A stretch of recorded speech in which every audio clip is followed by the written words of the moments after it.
the Recovery Channel podcast. My name is Dr. Rob Kelly, the addiction doctor, along with Jennifer Lovely. Coming live from San Antonio this morning. It's 2 minutes past 12. The sun is shining. We're looking good. How you doing, Jen?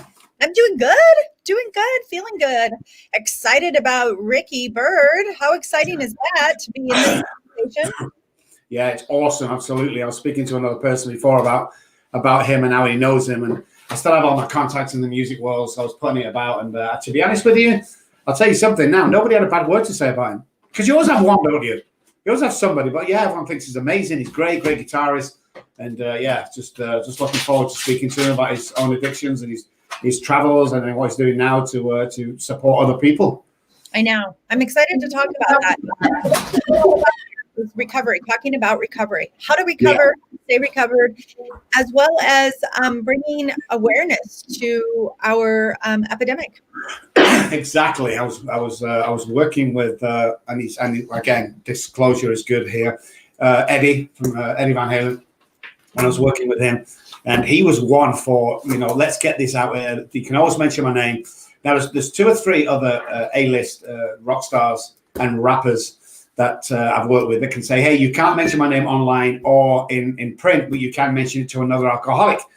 And I've tried so much for him to go, hey, will you not just come, let me tell you other people on the show or something of how well you're doing? And they just said no. But Ricky's not one of them guys. He's out there telling it how it is. And there's a lot of people love him, look up to him. He's just an amazing musician and a great human being. I know. Excited to have this conversation. Let's go. Let's do it. Okay, guys, Ricky Byrd is on the show. Oh, yeah, I don't have to tell you who he is. You know who he is just as well as I do. We're also going to be playing a single off the new album come out. And I've chose this because I listened to the album last night and this morning, and I can't stop playing it. It's on, especially the song when I play. It's freaking unbelievable. It sounds like a Telecaster, but I'm not 100% sure, the beginning. But we'll find out. Stick around. Ricky Byrd on the show after this.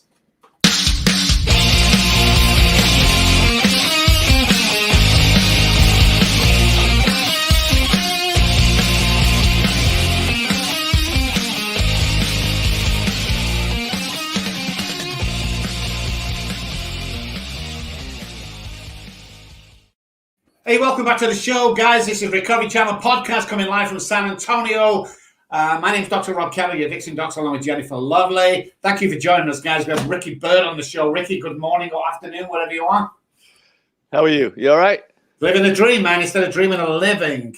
How's that one? Yeah, everything's great, man. I'm in New York City. It's a little gloomy outside, but it's not gloomy in here. I love it. That's good.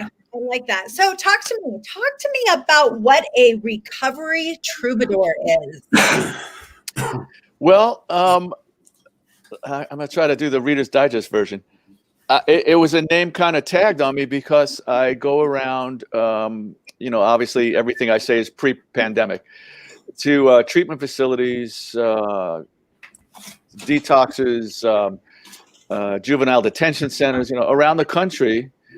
And, and keynote speaker and stuff, but it's always with music. Like, even if I'm a keynote speaker, I do some songs off of these records, Sobering Times and the one before, A Clean Getaway.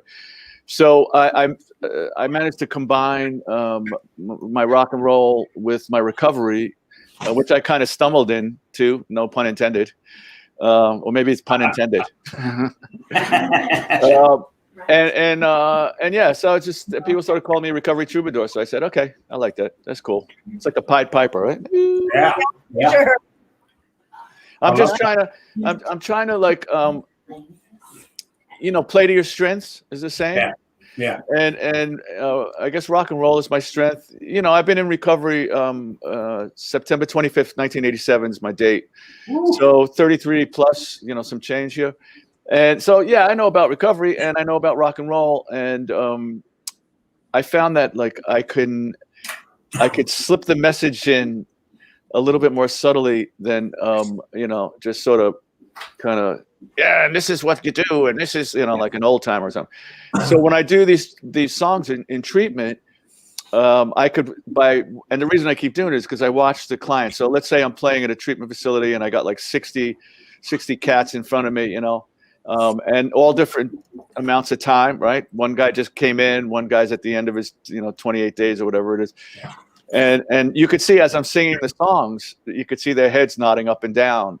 You know, like when you go to a community support group meeting and somebody says something, you see somebody go like this. And people say, "Oh man, you told my story." And so what I did is I learned how to write these songs where it's not like a trigger, you know, but I'm throwing the cards on the table. You know, this is what addiction is about. This is what recovery is about. Hope, inspiration. You know, you listen to it. Hopefully I make you laugh, cry, or think. That's awesome. And that connection with the music as well is really good. You know, it's an identification, you know, it's a connection thing. Yeah. Take me back to, because I know when I was playing at Abbey Road, and I know for a fact that there were loads of drugs and alcohol around. Spent lots of time. No. I know, right? Musicians in the Savoy hotels. You'll know the Savoy, obviously. How hard was it for you being on the road, being around all that, to get clean and so on? Well, I kind of like I actually we were off the road. I was still playing with Joan Jett back then, so I played with Joan from '81 to '91. I got clean in '87. So I had to make some major changes on the road and you know, at home too, obviously. But I went to my first community support group meeting in New York. We were home. I don't remember how long or what the circumstances, but when we hit the road again, I had to change my after show, you know, my little routine. Which was you come back from the show, you go to the hotel. So you're either staying in town or you're heading to the next town, right? Yeah. So when we were staying in town, what you do is you run up to your room, you take a shower, and then you go down to the bar, right? That was the thing. So what I would do is I started to go back to my room and make a phone call first. And, you know, and I will admit, since it's an honors program, that at the beginning, I remember the first bit of time, the first couple of weeks, maybe I was hanging out in rooms where people were drinking and drugging. And then the person I was working with in recovery would say, yeah, it may not be such a smart idea. You know, I'd be sitting there in the corner with my little club soda, you know. So I stopped doing that. And over time, you know, when I got a little bit more of this under my belt, I could go down to the, you know, bar and hang out and have a club soda and have a sandwich and sit at a table. You know what I mean? So that was one side of it. And on the travel to the next town, I would basically just go hide in my bunk with like a 12-step book, you know. But I mean, I learned in New York to reach out to other people, you know, make connections. I mean, I could tell you one thing. When we would pull into a town, I'd go to my room and I would pick up the phone and I would call like the local intergroup for community support group meetings. And I'd say, hey, I'm in town for the night or for 2 days. Is there a meeting nearby? And they'd say, where are you? And I'd say, I'm at the Hyatt or whatever. And they'd say, well, there's one like 20 miles away. I don't have any transportation. Oh, we'll come get you. I was like, yeah, cool, man. So that was like the thing. And the more I did that, the more I started to do stuff like actually investigate the towns I was in instead of sleeping off a hangover until, you know, sound check time. Yeah. And I'd go find bookstores or lunch in a local diner or something. So it took some time. It was a learning process, you know, but I just had to change everything. Yeah, I bet you did. So I wanted to take you back, but I'm a tiny bit familiar with the rock and roll bands. It being met, I am very, very good friends, and he wanted me to tell you hello. Jack Blades wanted me to tell you. I love Jack Blades. So I'm very, very close to them. We've done a bunch of events together, like charity events. Yes, yeah, that's what he said. He said him and his wife, they're very close to me. So, we've had conversations about what it was like to, you know, basically grow up in the 80s. But I want to take you back. Tell me a little bit about like your bottom. You don't have to go into details about your bottom, but was it a bottom, and or did the bottom hit you? And what was that like for you when you went, oh shit, I got to make a change. I got to really do something. Okay. So we're going back in time. Let's go back in time. Just yeah, there you go. There you go. Okay. So, all right. So I'll give you the fast version here. I mean, I have this, the disease of addiction in my family a little bit. You know, my dad and his father both died of it. I have an uncle that's got, 40 years plus in recovery. So there's that part of it. and then there's the emotional part of it. I grew up in the Bronx, and my two loves were music. I mean, I always had a little transistor radio from the '60s, and baseball. I grew up right up the block from Yankee Stadium, but I was very shy, quiet. I love to read and watch TV. I got a lot of knowledge off of TV, the good and bad of that. But I always felt a little left of center, right? And when I saw this, to pinpoint it, when I saw the Stones on the Ed Sullivan Show, which was our variety show that was on for like 30 years, every Sunday night, and the whole family would sit around the big TV on the floor, right, and watch Ed. And he had Elvis was on, and he'd have comedians and Broadway shows and all kinds of stuff. But when the Stones came on, I saw these guys, and they kind of looked like I felt. I mean, I said this in the induction speech when we were inducted into the Rock Hall. They looked, especially Keith, kind of looked like I felt. Skinny guy, kind of weird looking. They looked like I felt. The girls were screaming, so for a shy kid, that seemed like a plus. And I think the stamp of approval was like Ed Sullivan. Just he just kind of looked like he rolled his eyes, right? And there's that famous thing when the Stones were on the Dean Martin show, and Dean Martin did the same thing. And to a kid of a new generation, and also having these feelings of being shy and quiet, and it seemed like I like that. That looks. Let's disrupt stuff.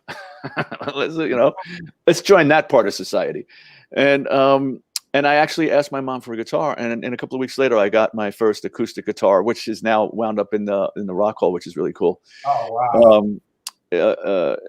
So that was that. That's how the music started. And when I was 13, we moved out to Queens, New York.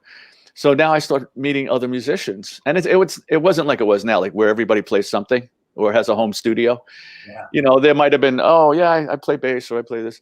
So you put together these little garage bands, right? And at 13 years old, that's when I first started smoking pot, right? When most of the kids would be like right off the bat, bro, I mean, when I smoked that first joint, I just went, whew, nothing. It doesn't seem as scary now. How's that? That's kind of nice. How long has this been going on? Yeah. So when the other kids would take 2 hits and say, yeah, I'm good, I'd be like, no, let me have some more. Give me more. More. I'll take some more. Does anybody have any more? Let's make a phone call. Does anybody have some more? And with that being in these garage bands, you know what's happening. Dr. Rob, you played in bands, right? So like somebody would come with a 6-pack, and then so it's all starting to that thing.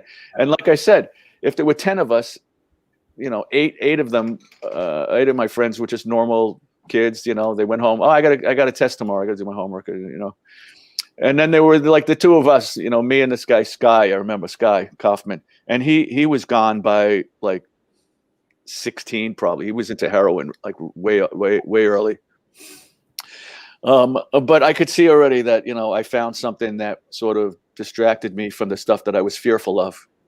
And as I grew up, I grew up in Queens. It's interesting because we just lost Sylvain from the Dolls, and when I was hanging out at rock clubs in the city. By the time I was 15, 16, we would take the train in from Queens, or my friends would pick us up. I remember my friend Henry would pick us up in front of my house, in front of our building, and we would have Quaaludes, and they would come with a bottle of Southern Comfort or something. And by the time we hit the Williamsburg Bridge, we were all like, I can't feel my hands, and the deal would be, so now I'm starting to hang around with older people at clubs, and with that came other stuff, right? Came pills, like I said, Southern Comfort, which was god awful. Yeah. And everything I did was related to who I loved in music, comedy, the movie. You know what I mean? Oh, Frank Sinatra drank Jack Daniels. Oh, Keith Richards, loved to drink Jack Daniels. Janis drank Southern Comfort. So everything started to increase, and I started to do other stuff and mix and just became a garbage head. Whatever was around was good. So that was now let's be clear here. It wasn't all bad. Okay. No. So I drank and drug for 18 years.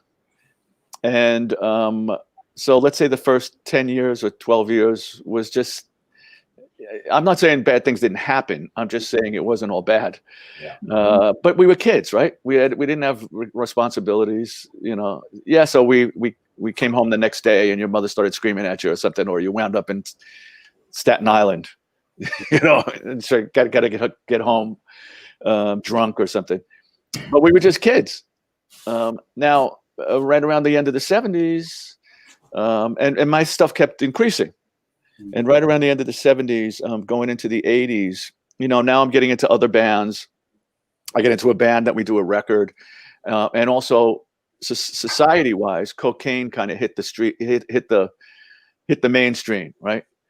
Now there were drugs that I mean, I could tell you, as long as we're talking honestly, it was Quaaludes, Tunols, Black Beauty, Speed, stuff like that.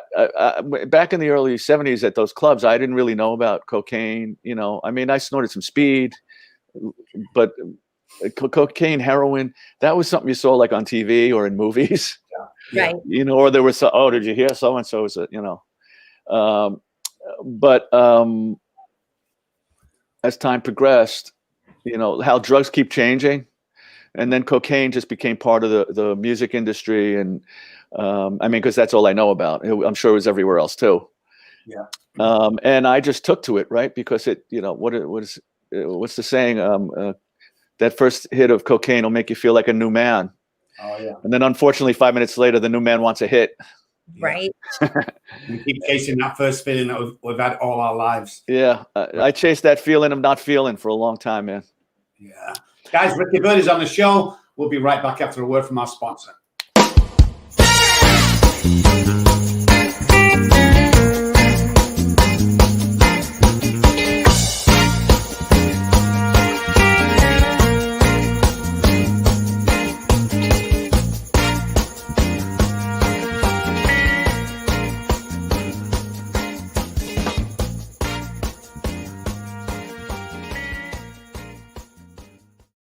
Hey guys, that was Life Over Addiction. Lance Wright is a transformational life coach.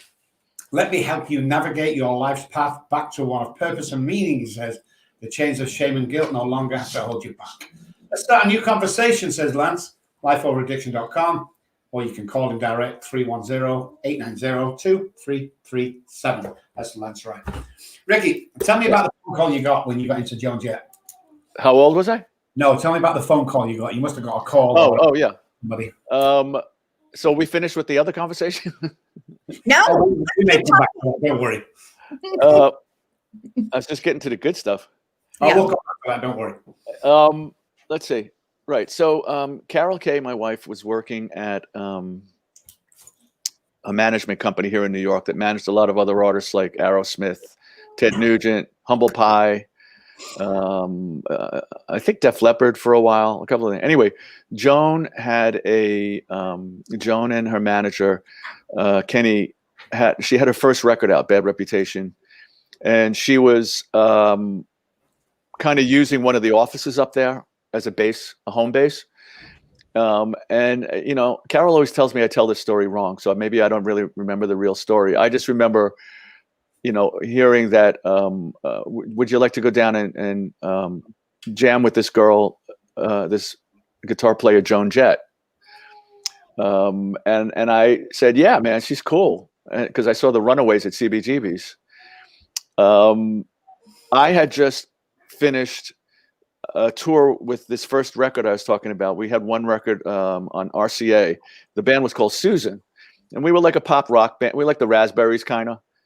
3 lead singers, though, which never works out except for the Beatles, and maybe Three Dog Night. But at some point, somebody wants to sing more songs than the other person. Yeah. So when that ended, late, 79, I remember we did a whole tour, and it was a great tour. It was my first tour right? National tour. We were opening for Graham Parker and the Rumor, which I just completely fell in love with. And it was actually his Squeezing Out the Sparks album, which is a fabulous, like my favorite record of his. So that was my first national tour. I came back to New York. The other guitar player split the band. We tried to keep going. We couldn't get traction. You know, it's not like you've never heard this story before. And I was sort of figuring out what to do next. In that time, I needed money. I was really like a bike messenger even in New York City, which is like putting your life on the line. A bike messenger that did Black Beauties in the morning and carried a cigarette case of pot with him. I was not a good bike messenger. But the second tour I did was with G.E. Smith, who was the guitar player on the Saturday Night Live band for years and years. And also he was with Hall & Oates for a long time. Our manager, Tommy Mottola, also managed Hall & Oates. G.E. left the band. He did a record. He called me and said, would you like to go on tour as the other guitar player? I said, yeah. So that was my second tour. Wow. And we opened up for Squeeze, which was really cool. Beautiful. Beautiful. And you know, and just to sort of lock everything together, those tours, not so much the Susan tour, the GE tour, there was more cocaine involved, you know, and more drinking and drugging. So, you know, slowly going down the rabbit hole a little bit.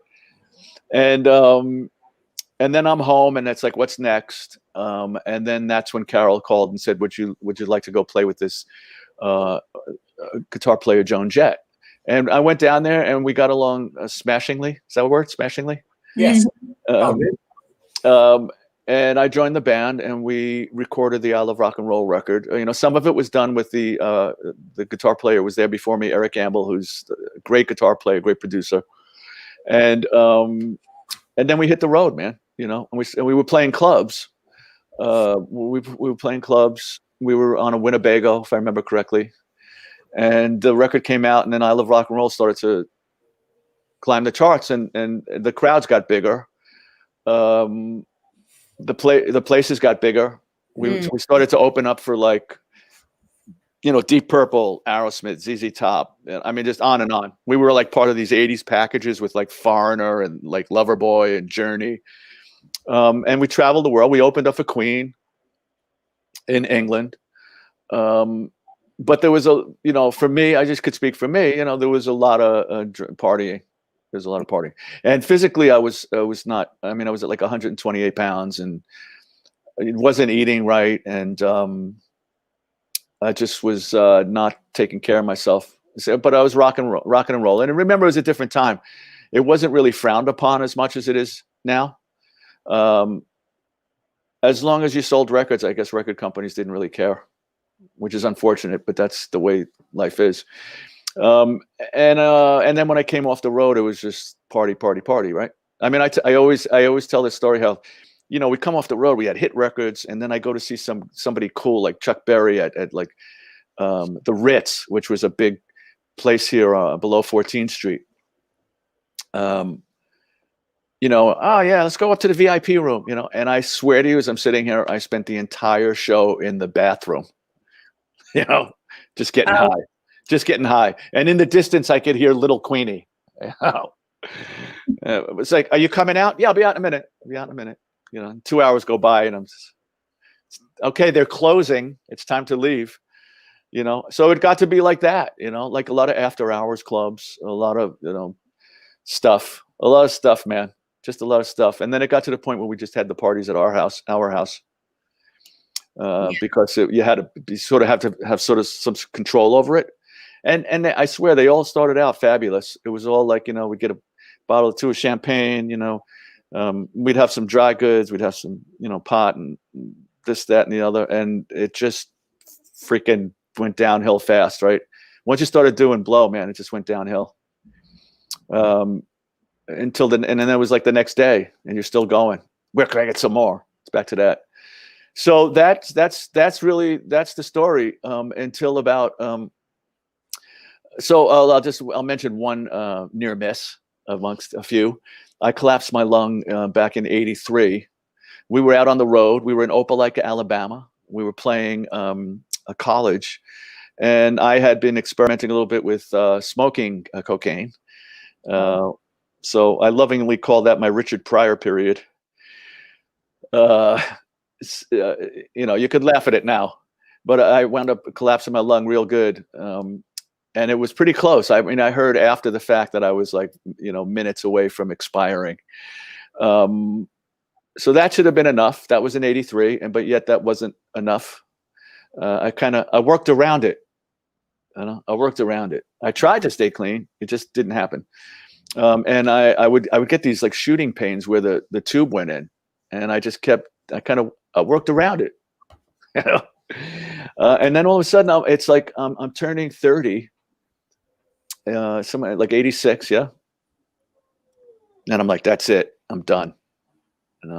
I am done, because it was all just every night ended bad.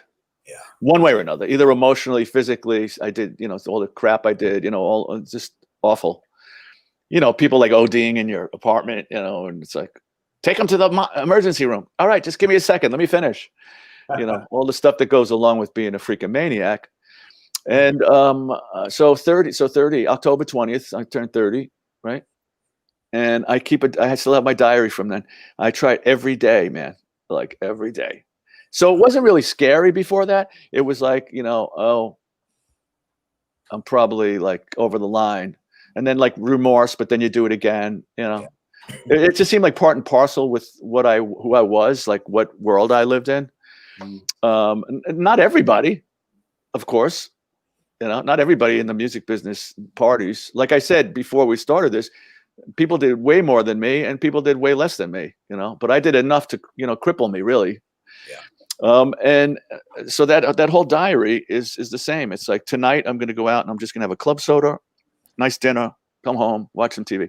And it was always the same. Somebody, like I would always go, you know what? Let me just get a Heineken.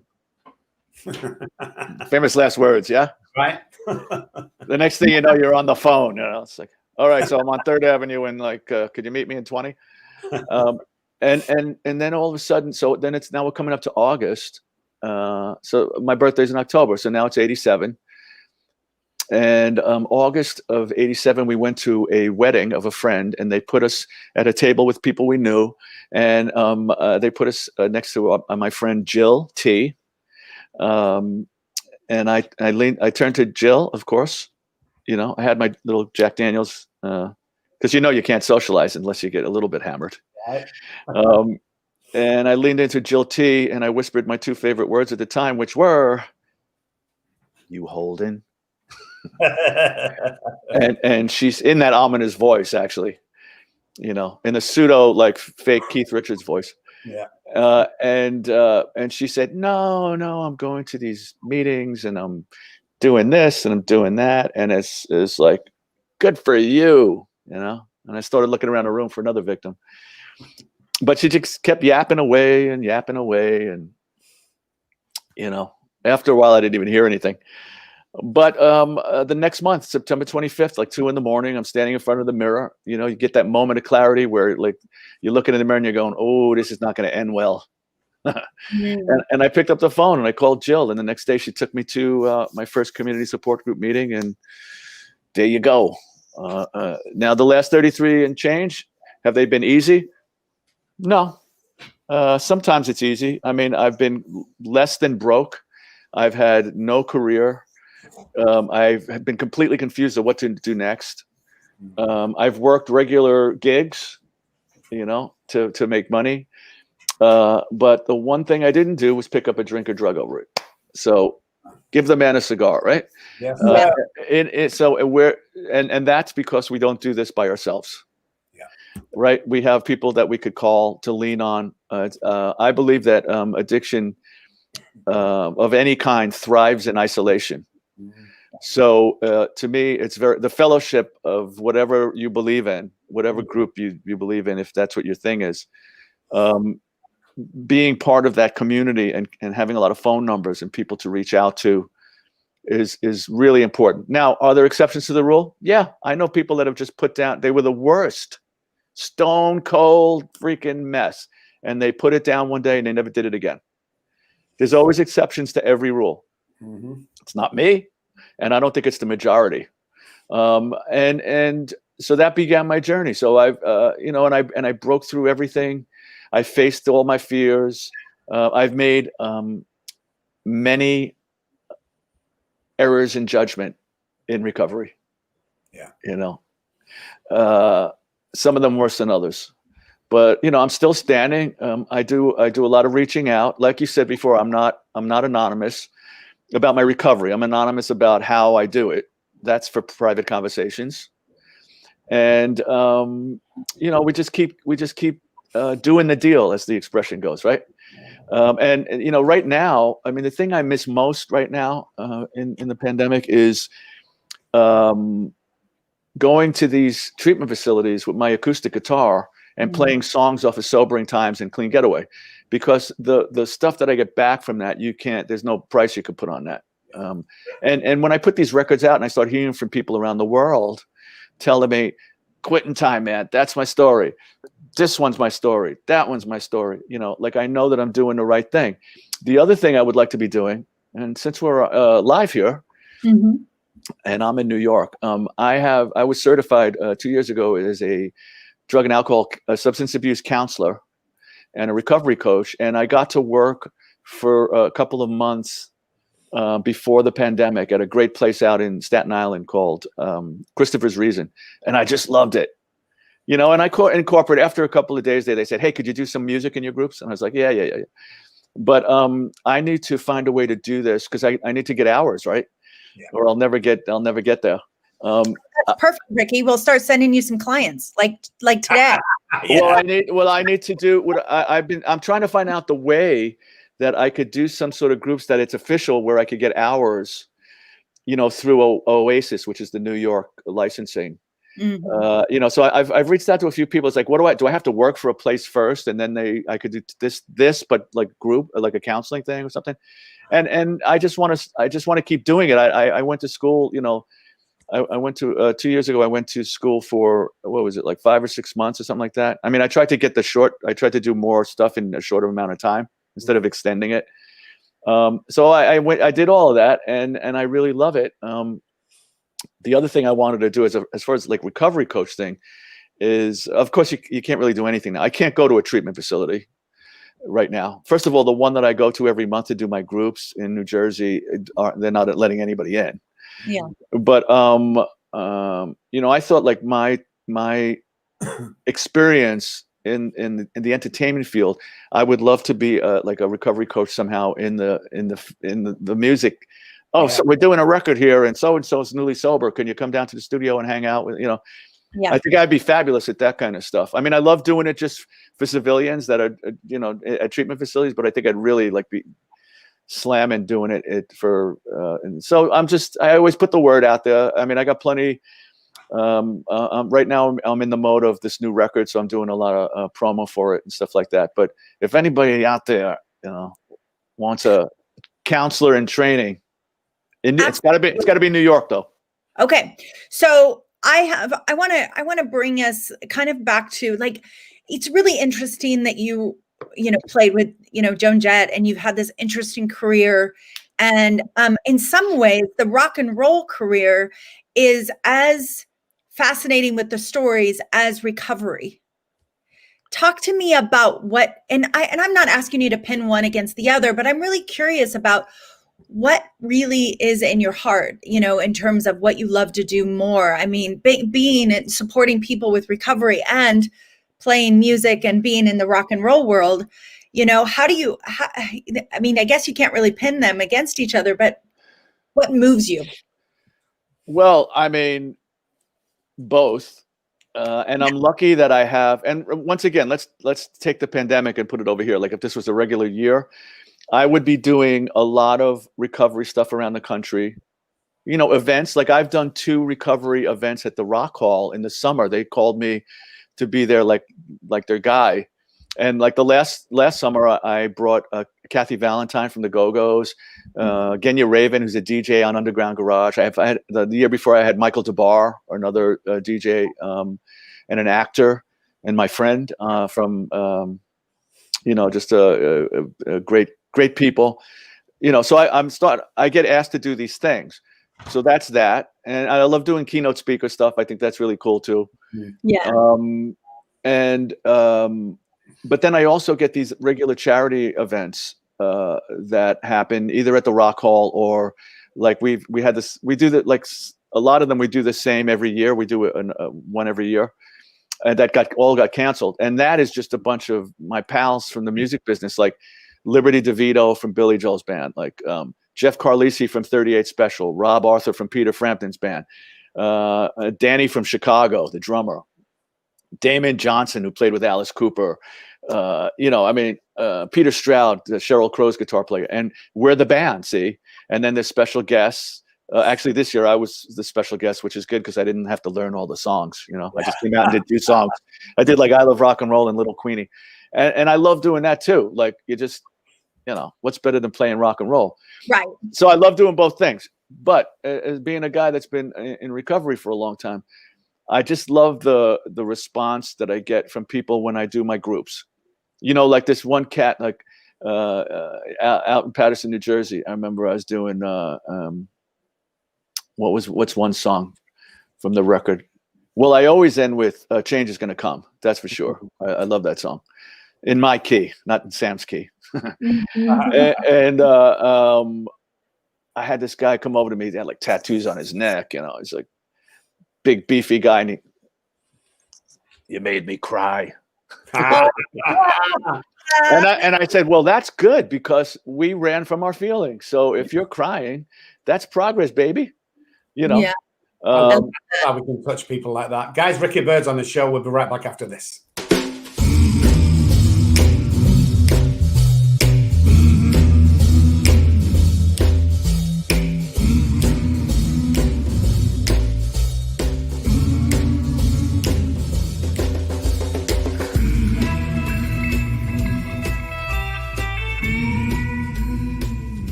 Hey guys, welcome back. That was Live and Recovery Interventions. Recovery begins today.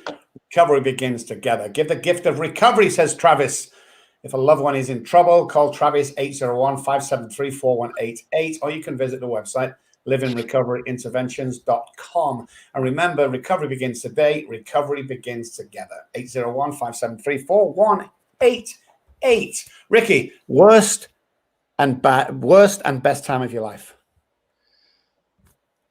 Just one from one. Well, before I forget, I wanted to say something. When I do these treatment facilities, I bring a stack of Clean Getaway CDs, and I give them to the clinical director, and then I announce to the client, because they would say, "Where do I get this music?" Right. Mm-hmm. So I give them to the clinical director, and I say, when they complete treatment, give them one. Right. So they could take the music home. And I can't tell you how many people I've received messages from over the 3 years that I've been over there once a month saying, man, I listened to, Lighthouse from Clean Getaway, and I wanted to use, but I it made me want to stay home that night. And so like, that's part of what I do. And I'll do that again with this Sobering Times record is when I do these groups, I bring a stack and I just give them out. So they could take the message home with them. So that's that. I just want to say that. Worst time. Well, the lung collapsing wasn't the greatest thing in the world. That was kind of scary. I mean, I was on stage, bro. We were in the middle of I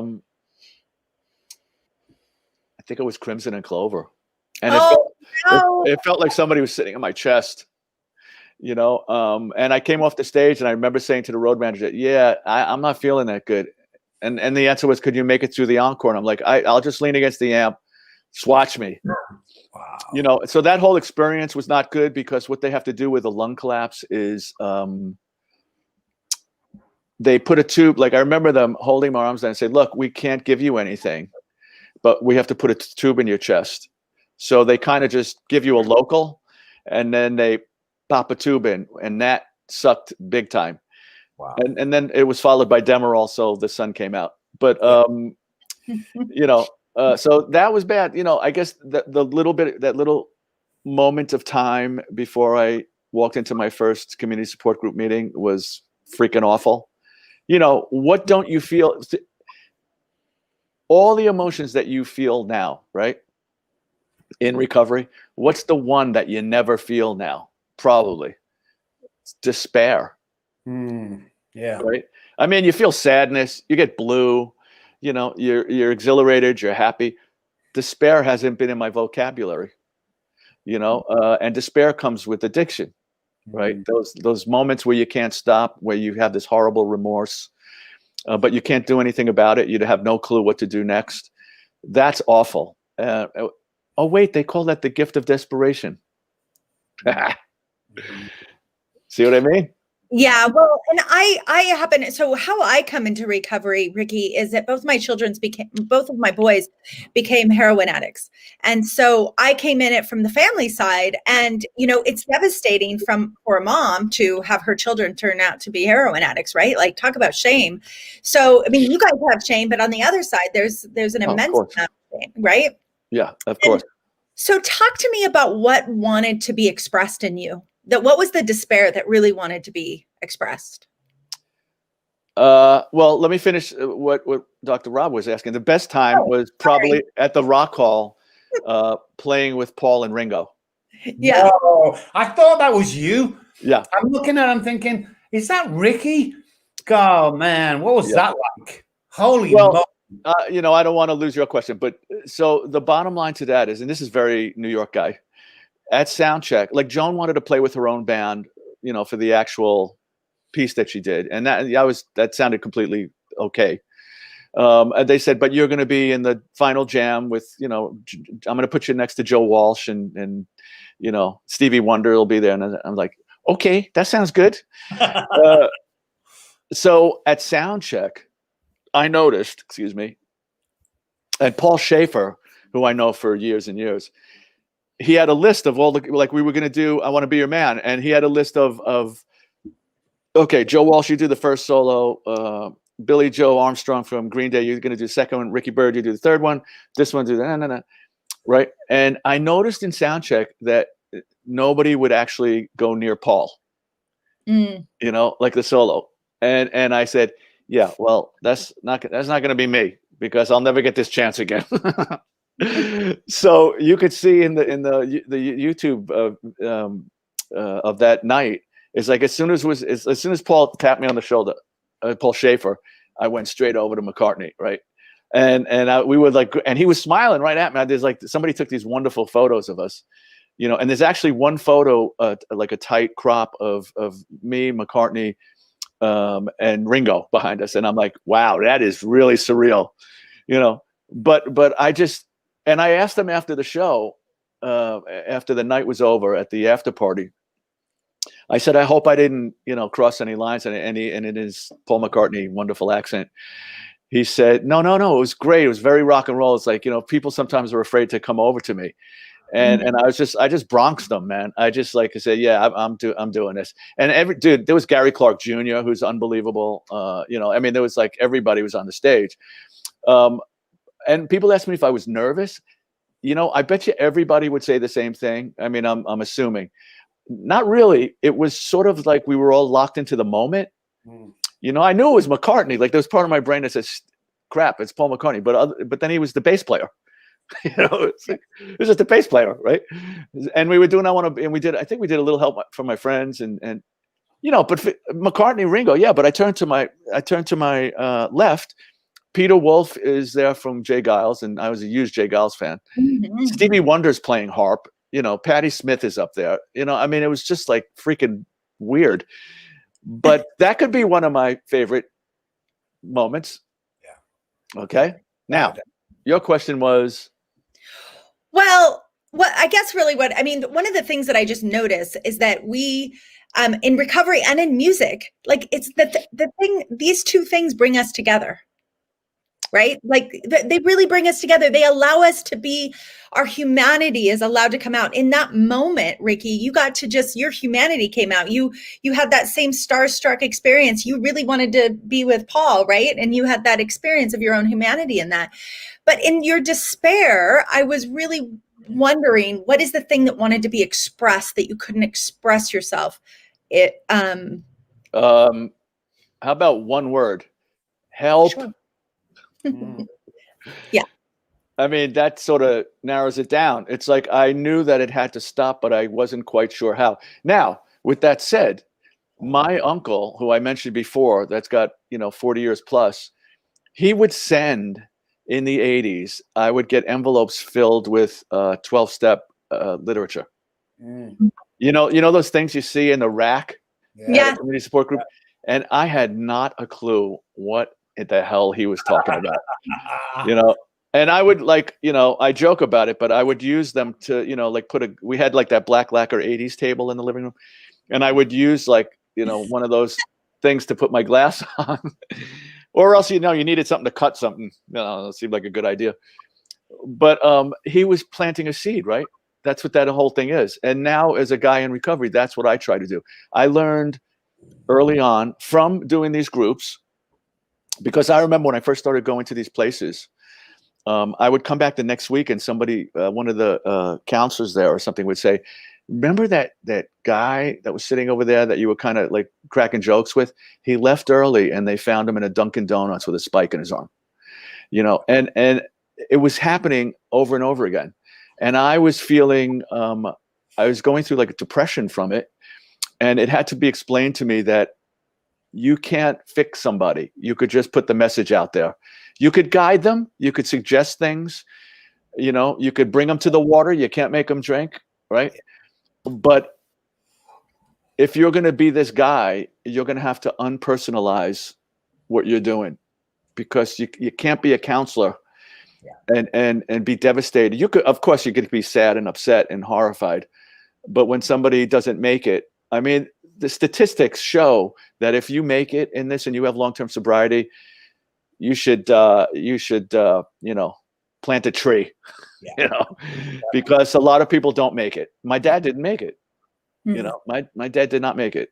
And I'll tell you, one of the things that that made me turn into this other thing, like combine. Well, there were two little things.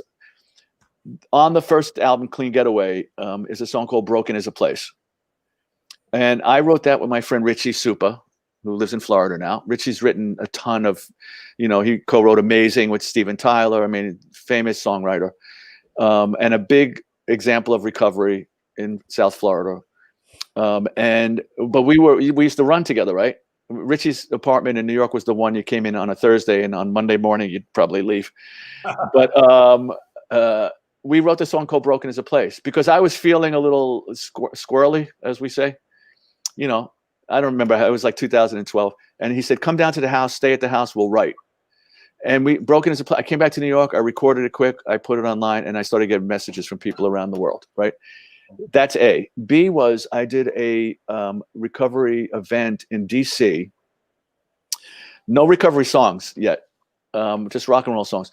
But it was for an organization called, oh my God, I can never remember the name of it.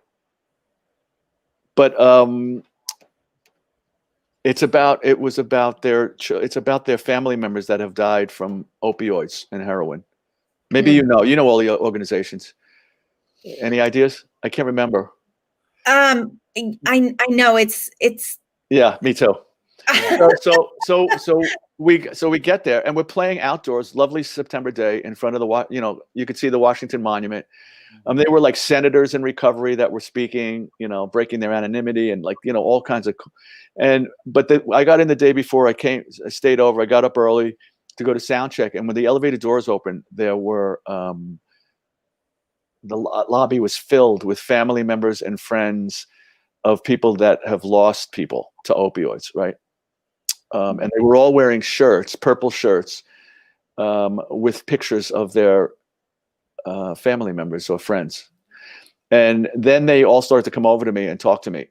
And that was like a bloody knife in the heart. And that was a moment where I said, yeah, I know I do my 12 stuff. I'm going to up the ante a little bit. How could I use what I do in music and bring it to this venue? And that's when I really started to hammer recovery songs and start doing stuff like that. And I got no complaints. I mean, it keeps me, for me as somebody in recovery, it keeps me talking about recovery a lot. which is important. Yeah. It keeps me involved. Yeah.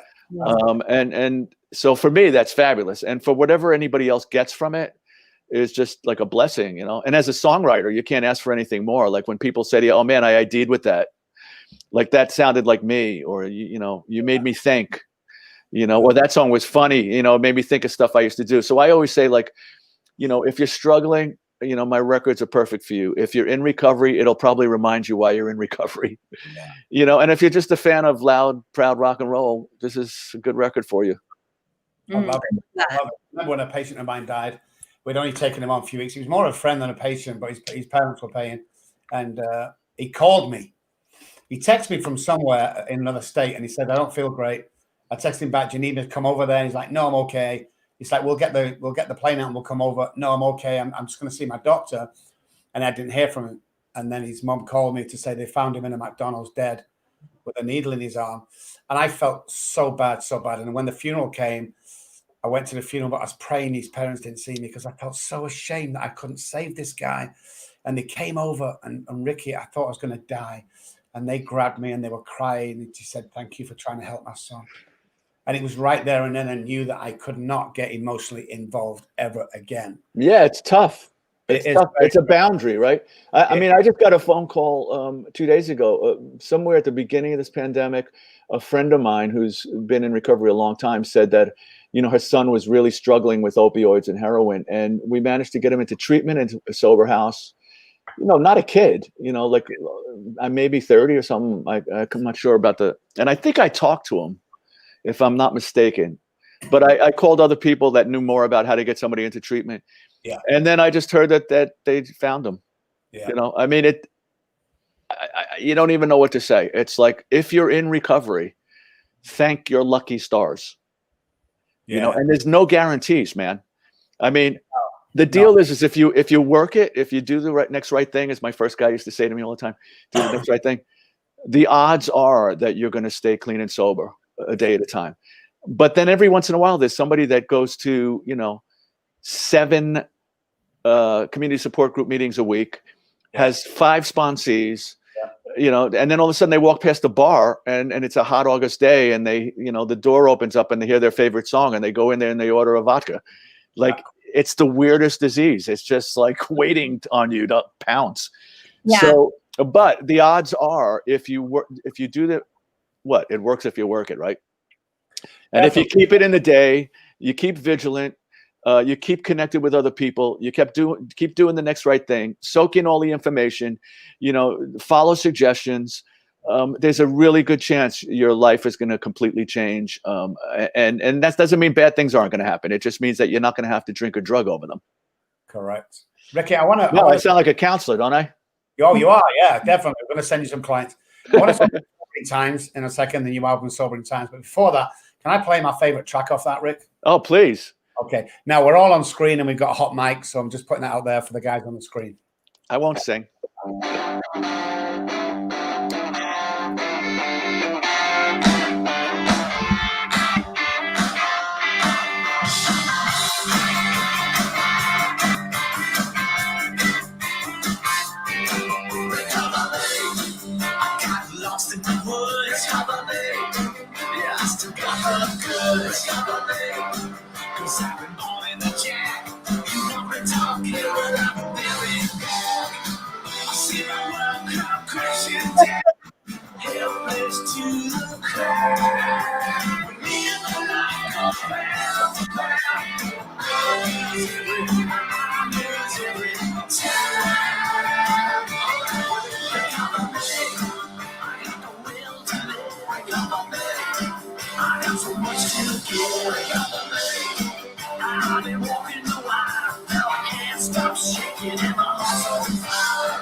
tied to the railroad track. Break up on me. Somebody got my back. Break up on me. When will I ever learn? Play with fire, you're gonna get burned. Break up on me. I'm just a game of chance. I would never let. I'm gonna do what I should. I gotta get out of the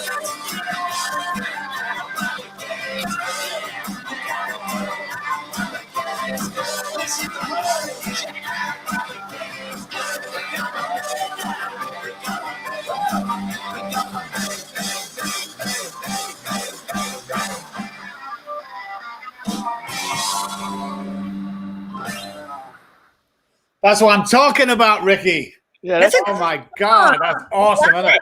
I know. That's Can't rock and stop roll, playing right? it. That's rock and roll. And the message, that's the beauty of this Sobering Times record and Clean Getaway is it's not really solo records. So like I have the ability to, think like the Beatles, right? Like every song could be a different kind of genre a little bit, Yeah. And that one was just, I wrote that with Willie Nile, my pal. And man, I sent him the music to it and said, okay, so let's write some lyrics. And like in 15 minutes, he just wrote me back and he went, recover me. And I'm like, okay, and and if you listen to the message, it's the message, right? It's the message. Yeah, definitely. It is the message. And what I love, I think the thing that I'm mostly moved is that you're taking your talent, you're taking your genius and bringing it into recovery and addiction and really sharing the message from that place.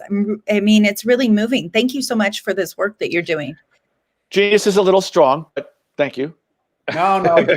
No. Every genius says that, by the way. Ricky, I'm just a rock and roll dude. I'm just a 3-chord rock and roll guy, but Hey, so are most of the great hits out there. Hey, tell us where we can buy the album. Just go to rickybird.com.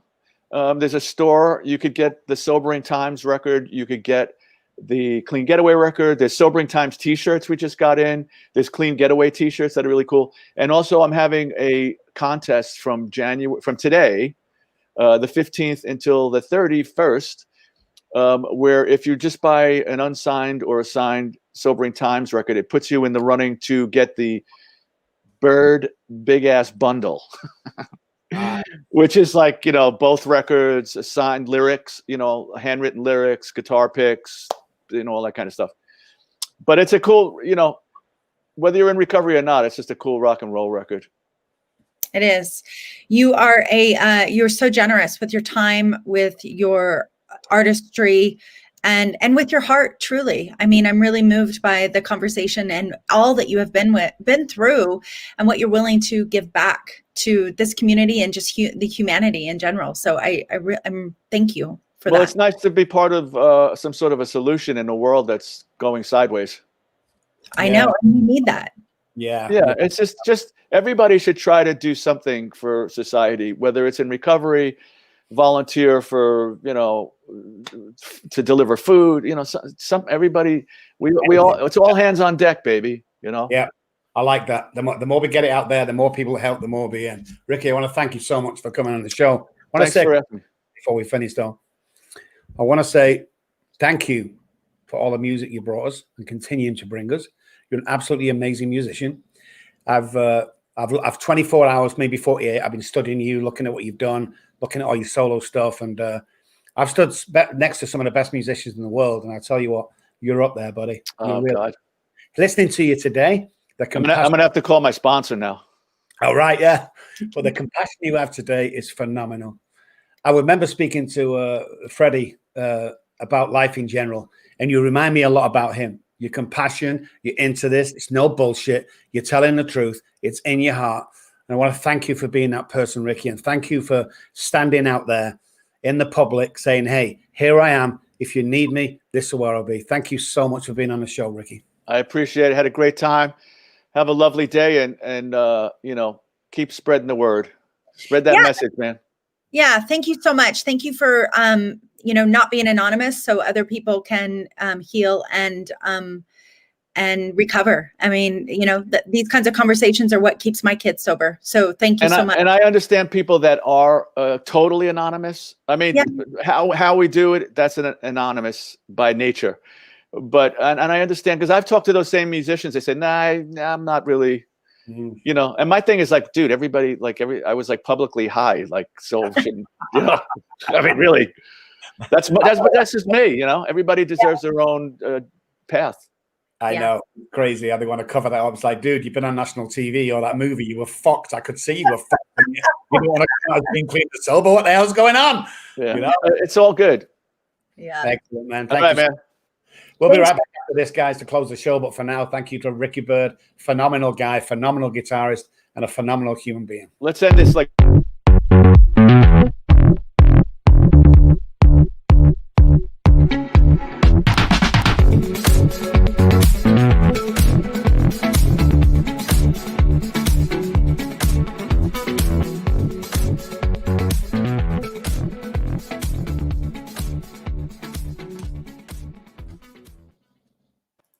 Hey guys, welcome back to the back end of the show. Last few minutes. Thank you for joining us, and thank you for being part of us. It's just great following we've got at the moment. That was fun, that Jen. I just again, by the way, guys, we're going to go to 90 minutes with this deal because we just start getting into some good stuff, and the guests we're having now got so much good stuff to tell us that we run out of time. That's true. I love the fact that he is willing to just share his artistry and his work and share it in the recovery community. And I'm so sad that COVID is preventing us from having that experience more and more. I'm definitely going to go online and buy his album though. I want to. Awesome. Click the link. He sent me a link. He sent all of us a link. I think if you click on the link, you get it free on. Just download it from iTunes. It's freaking awesome. Good stuff, guys. Thank you for joining us. Another show on Monday. Join us. We'll put on Facebook who we've got. But for now, thank you so much, and have a great weekend, guys. Bye.